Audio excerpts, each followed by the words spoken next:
in the second part, I have to say, being beaten up by Ray Fiennes was pretty fun.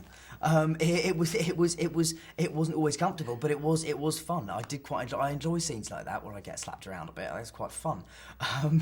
Yeah. So that was good. That was definitely a highlight. Being on the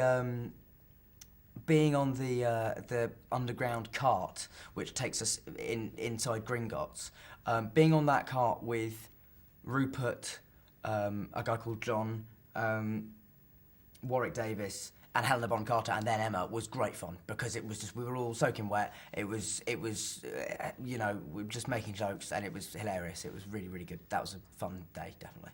Fun few days.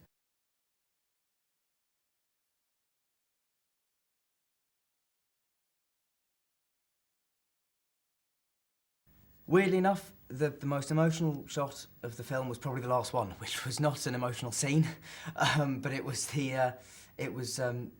a scene where I literally, it was a shot of me jumping into a fireplace at the end of the Ministry of Magic chase scene, and then after that, that was our last shot on the film, and so that was how we ended it. I think the other emotional scene in this film is the one that I've been most looking forward to as well, was the scene where I walk into the forest and suddenly I see my parents and Sirius and Lupin standing in front of me, and that was an emotional scene also because Gary came back for it, and also because Adrian and Geraldine, who play my parents, are wonderful, and I'm in a way why I'm so sad they died is that I would have loved to act more with them.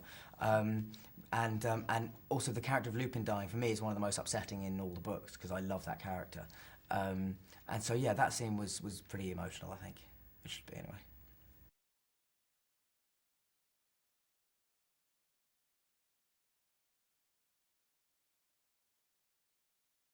Fight for your life, I suppose, would be one of the main themes. It's a battle to save Hogwarts. It's a battle to survive.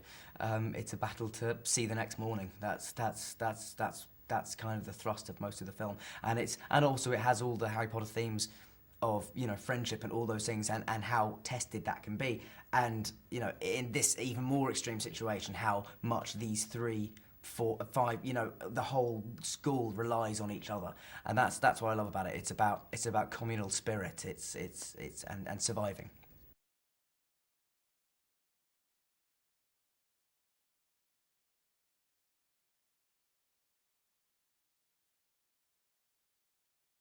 I like to think it has in some ways. Certainly for fantasy films, I think we've us and Lord of the Rings. I think we obviously came out around the same time, and they were at that stage sort of designed for a much older audience, you might say. But yeah, I mean, I certainly think we've set a very high standard because we've had fantastic directors, and we've also shown that we're not afraid of taking it in a direction that wouldn't necessarily be expected. I don't think many people expected either Alfonso Cuarón or David Yates to be names in the hat for any Harry Potter films.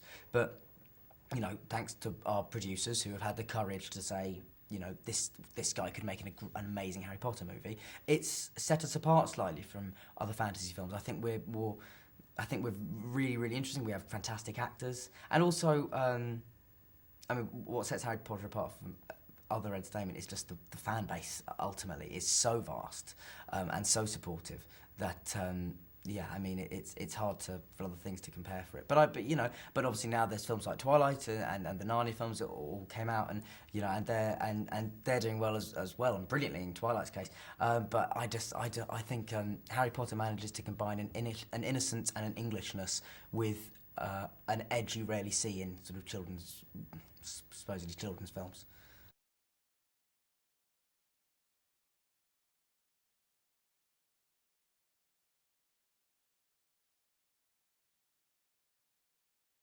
It was no, it was quite sad, but it was, I think, more than letting ourselves be soppy and nostalgic about it. I think we just used the pressure we felt because we knew it was the last one, to spur us on to try and make it the best one we could. I think we channeled that energy into a more positive, sort of constructive frame of mind.